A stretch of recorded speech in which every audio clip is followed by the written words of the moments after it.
Proua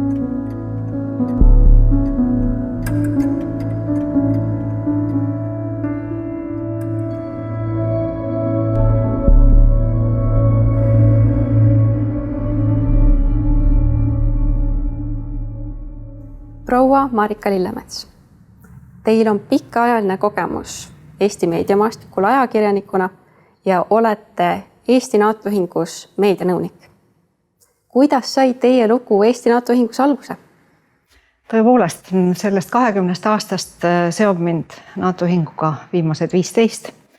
Ja juhtus see nii, et aastal 2006 paluti mind esinema NATO Ühingusse, rääkima sellest, kuidas on julgeolek seotud sellega, kuidas me oma kommunikatsiooni vahendame, kuidas ajakirjandus sellele mõju saab avaldada ja sellest ajast saati olen ma siis tegev olnud.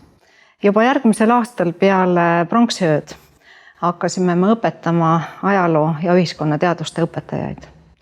Ja ütleksin niimoodi, et sellest hetkest alates järjest enam ja enam olen ma aru saanud, et NATO Ühingu üks põhiline roll on tegelikult anda seda informatsiooni nii õpetajatele, üldsusele laiemalt, aga eriti noortele inimestele mõlemas keeleruumis. Kõiki nende aastate jooksul, milline on olnud see kõige olulisem hetk teie jaoks? Sellist valikut muidugi on keeruline teha. Nii nagu ütlesin, et õpetajaid õpetada ja neid täiendada on suur au.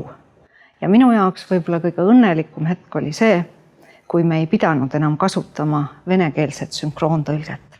Ehk kõikide koolide, nii eesti kui vene kooli õpetajad olid võimelised kursust võtma eesti keeles.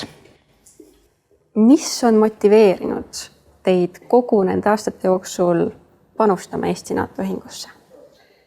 Võimalik, et see on see teadmine, et tegelikult kõige suurem julgeoleku garantii igale riigile on teadlik kodanik. Ja Eesti NATO Ühing on saanud väga palju ära teha.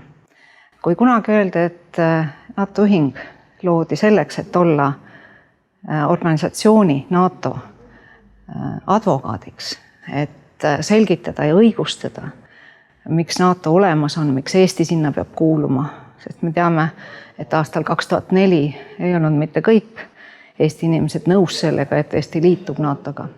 Siis nüüd järjest enam olen ma aru saanud, et selgitada seda, kuidas toimivad infosõjad, kuidas kasutatakse meediat ja sotsiaalmeediat tegelikult meie riigi lõhestamiseks.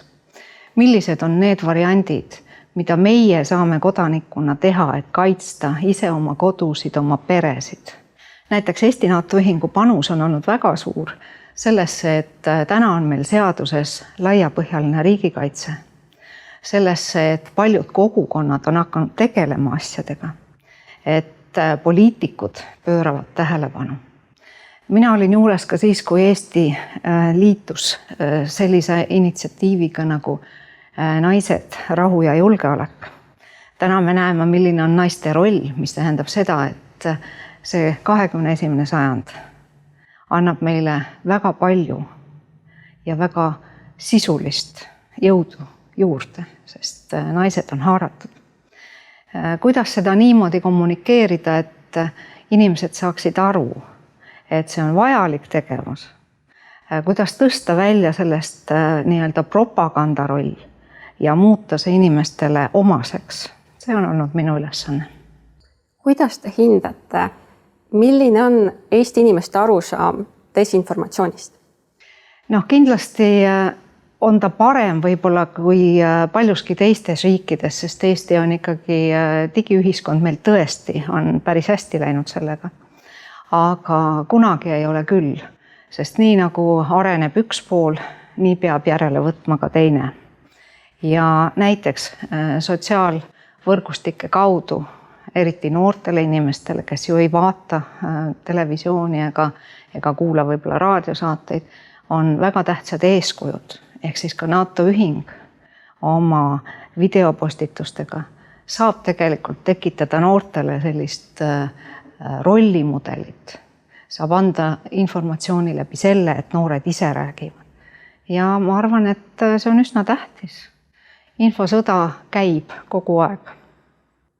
Aitäh teile Eesti kaitsesse ja Eesti NATO ühingusse panustamise eest. Mina tänan NATO ühingut. Ma tahaksin väga, et selles organisatsioonis oleks nii täna kui tulevikus palju toredaid ärksaid inimesi, kes saavad aru oma rollist selles ühiskonnas ja panustavad julgeolekusse.